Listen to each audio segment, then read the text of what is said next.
ഇന്ന് നമുക്ക് ഇടുക്കി ജില്ലയിലെ തങ്ങൾപ്പാറയും മുട്ടക്കുന്നും കണ്ടാലോ?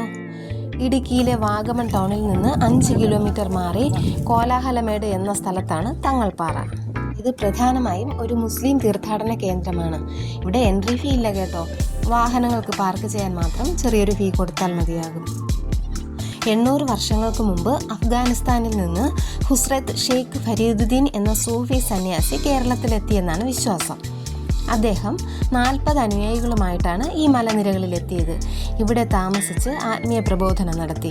അദ്ദേഹത്തിൻ്റെ അന്ത്യവിശ്രമ സ്ഥലം അഥവാ ദർഗയാണ് ഇവിടം എന്നാണ് കരുതപ്പെടുന്നത്.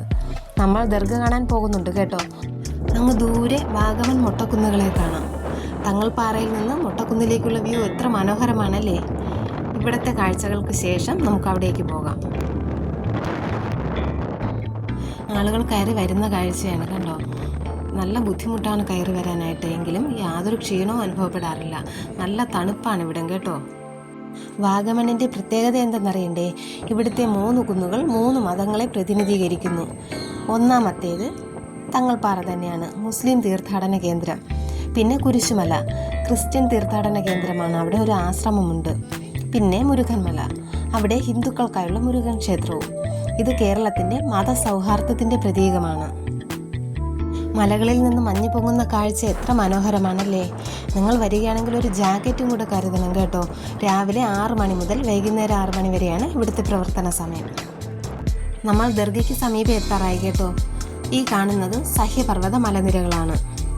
ഇവിടുത്തെ ഏറ്റവും വലിയ പ്രത്യേകത ഈ ഭീമൻ ഉരുണ്ട പാറ തന്നെയാണ്. സന്യാസി തൻ്റെ പാൻ അഥവാ വെയിറ്റില ഇടിച്ചിരുന്നത് ഈ പാറയിലായിരുന്നു എന്നാണ് ഐതിഹ്യം. അദ്ദേഹത്തിൻ്റെ മരണശേഷം ഈ പാറ ക്രമേണ വലുതായി ഇങ്ങനെ ഈ ഭീമാകാരമായ ഗോളാകൃതിയിലായി എന്നാണ് നാട്ടുകാർ വിശ്വസിക്കുന്നത്. പാറയുടെ വിള്ളലുകൾക്കിടയിലുള്ള ഈ നീരുറവ കൊടും വേനലിലും വറ്റാറില്ല എന്നത് മറ്റൊരു അത്ഭുതമാണ്. ഇതിൻ്റെ മുന്നിലായാണ് സന്യാസിയുടെ ശവകുടീരം ഉള്ളത്.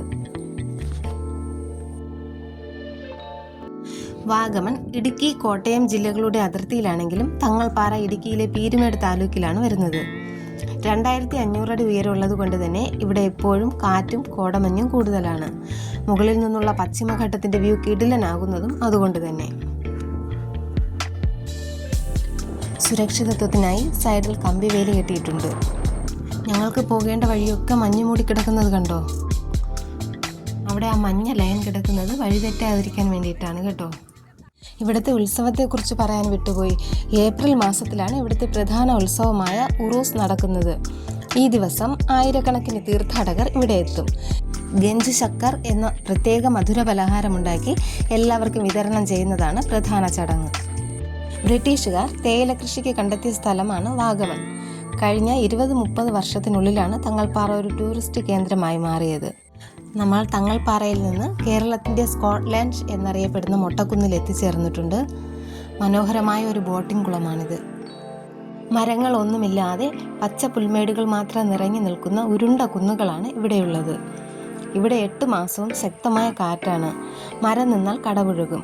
പുല്ലിന് മാത്രമേ ഇവിടെ പിടിച്ചു നിൽക്കാൻ കഴിയൂ. എന്നിരുന്നാലും മണിമലയാറിൻ്റെയും മീനച്ചലാറിൻ്റെയും തുടക്കം ഇവിടെ നിന്നാണ്.